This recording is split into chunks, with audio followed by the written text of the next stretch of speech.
फिर उसके बाद हिंदू नहीं होंगे तो हिंदुस्तान कहाँ होगा। एंटी कन्वर्जन लॉ लागू करने से कुछ नहीं होता।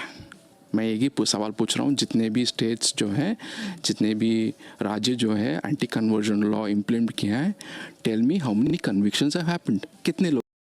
तो दोस्तों जरा इसे बताओ, अब तक धर्म परिवर्तन के मामलों में कितनी कन्विक्शंस हुई हैं?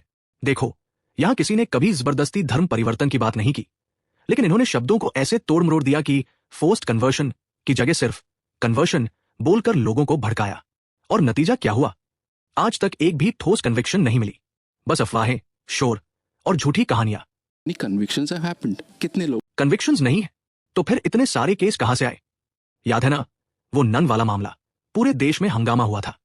अब क्या आप ये कहना चाहते हैं कि धर्म परिवर्तन में किसी भी क्रिश्चियन का कोई हाथ नहीं है?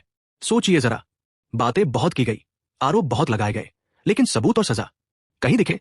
आप लोगों को न तो खुदा की उपासना की परवाह है और न ही खुदा को जानने की इच्छा। आपको बस एक ही चीज पसंद है, धर्म स्थापित करना। लेकिन जरा बताइए, आपने कभी हमें समझाया कि धर्म आखिर है क्या? सिर्फ नाम लेने से कोई धर्मी नहीं बन जाता। धर्म तो समझ से, व्यवहार से और सच्चाई से पैदा होता है। टेल अस व्हाट इज धर्म।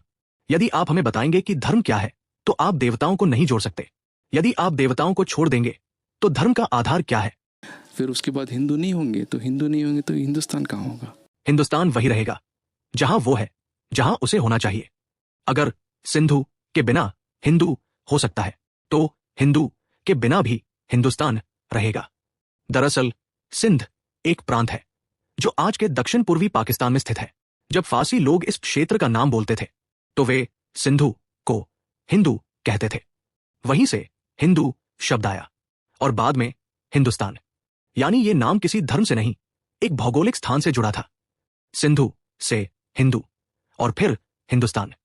इसलिए चाहे धर्म रहे या न रहे, हिंदुस्तान अपनी मिट्टी से, अपनी जगह से हमेशा जुड़ा रहेगा।